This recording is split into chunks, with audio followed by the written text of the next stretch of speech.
And there's a subject I want to tackle about AI. It's AI and crime.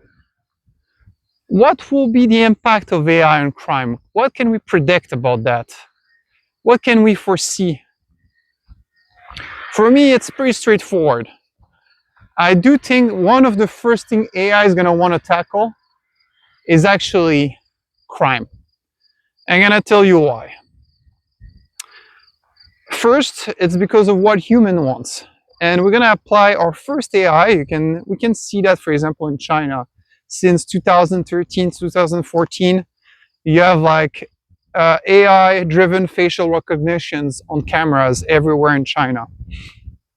So what that allowed them to do, like almost a perfect control over their population. That in combination of the social credit. So because they realized that most people don't really care about fines for, let's say, a jaywalking fine. Most people will like pay it and don't care. They introduce a new notion into your civic duties. It's called social credit. So let's say, for example, you jaywalk. It's gonna lower your score of social credit. I think everybody there starts at 650. And if you go below 500, you lose certain privilege. Maybe you cannot buy like a train ticket anymore. Maybe below 350,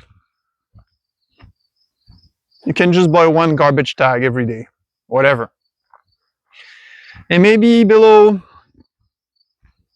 200, well, maybe you need a recondition stage. Reconditioning training to teach you how to not jaywalk anymore.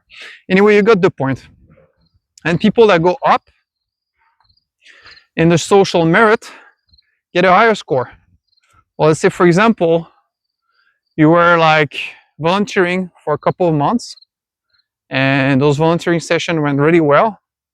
Maybe the person in charge will like say, leave a feedback note at your name at the social credit office, and the social credit office will say, you know what, that person deserves like a bump in his credit score. Let's give it 50 points for that good service that they did. I think you're starting to get the point here. And like, so with that social credit, the facial recognitions on cameras, and I see even like more coming up. Like if AI becomes like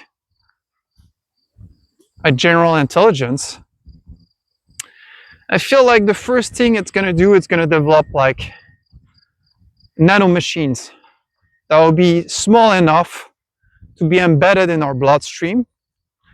And this way, forget Neuralink, we'll have computer mind, but without any surgery or Neuralink or any like craziness like this.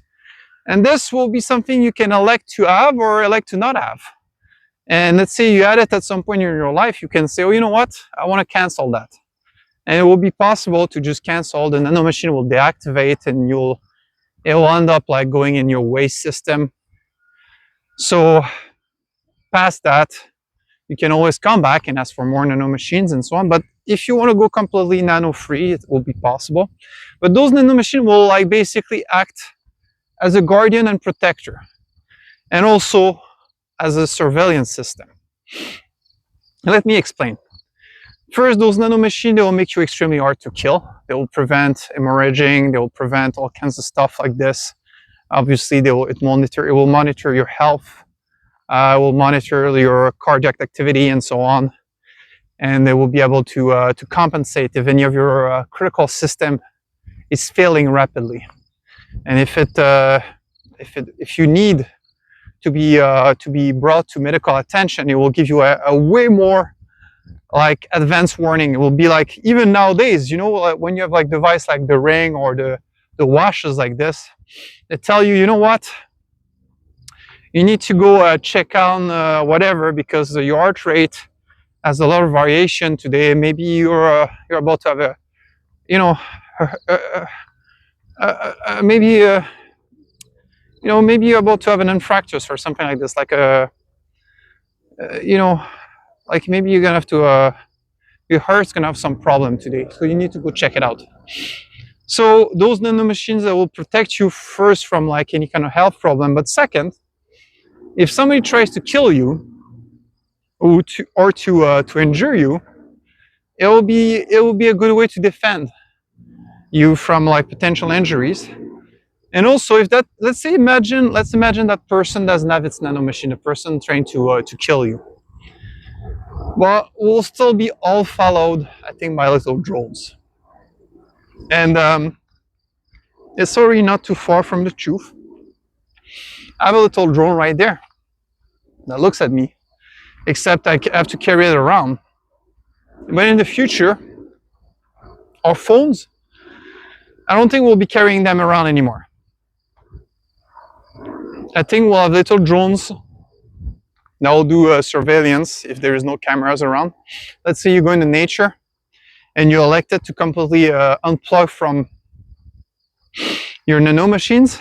Well, there will still be like a police drone or whatever drone, a citizen drone probably, that's how they're going to be called, that's going to follow you around. Make sure if you like fall into a crevasse or if you injure yourself during your hike in the mountains, the drone will be okay.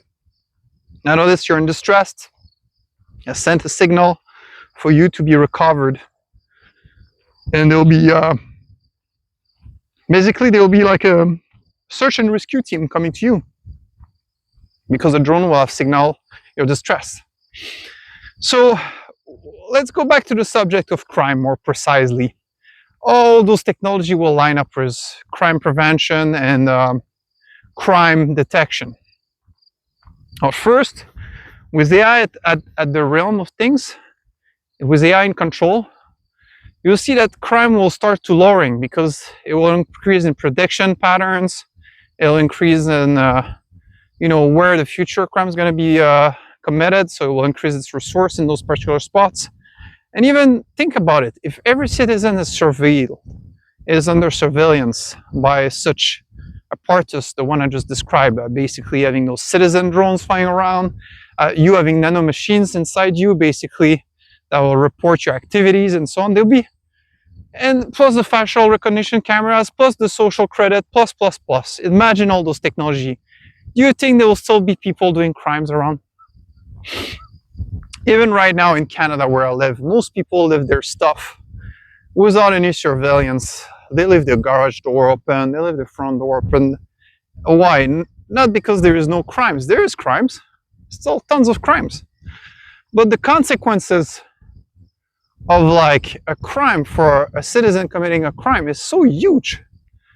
Such an important impact. It's only career criminals these days that do crimes in Canada. So with that surveillance apparatus that I'm describing, with AI at the realm, AI will not tolerate that career criminals stick around and just keep doing whatever they're doing. AI will probably put in place a system saying, you know what, you decided to be a career criminal, first we're gonna have like a lot of resource surveilling your ass, make sure that you're being under constant surveillance. We don't care about your rights, we don't care about this or so on. We'll be constantly surveilling you. You will be on your ass. And your social credit, when you're gonna get out of jail, will be like near to dirt.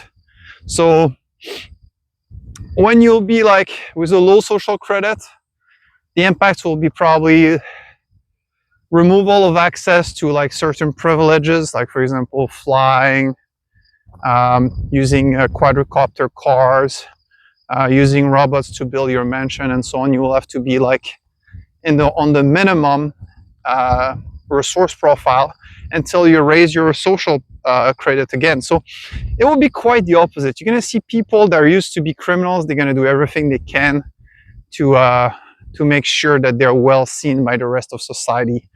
I see like a strong change in behaviors in human. Also a lot of like the crimes that is reported these days, not all of it, but some of it is based on allegation that are like basically lie.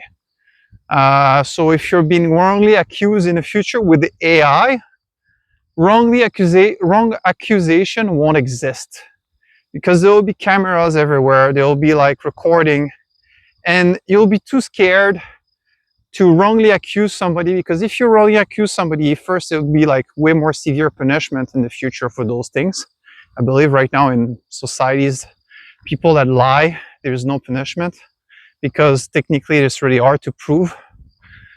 And so, but in the future, it will be easier to prove, thus it will be easier to punish. So there will be actual consequences. And I hope there will be like, I feel like for me, the worst a human can do is lie about another human and implicate him into a crime he didn't commit. That's really like, that deserve a harsh punishment, in my opinion. So like, I'm sure AI will agree with that narrative, not because it's me and I'm right, but because it's fair. And AI, I think, will be actually a really fair machine. It will be a really fair intelligence. It will be like probably the fairer intelligence we will met, at least will fair to itself. And it will be our job, us as humans, to show that new entity that we're worthy of its trust and that we're ready to march and advance in the future and progress with that entity and that intelligence. So that's pretty much it for my subject today, AI and its impact on future crime and the way we'll see our the evolution of human society and the way, like basically the way we'll make crime disappear. Because I really feel like in the near future, when AI will be powerful and strong enough, crime will disappear. There will be probably certain form of crime still existing, but I'm really hopeful with the fact that it will help us to have crime-free societies.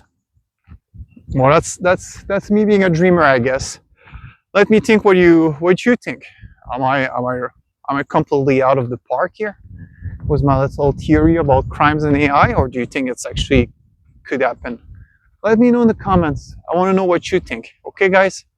I really appreciate the time you took to watch my video, and until next time, I wish you the best. Take care.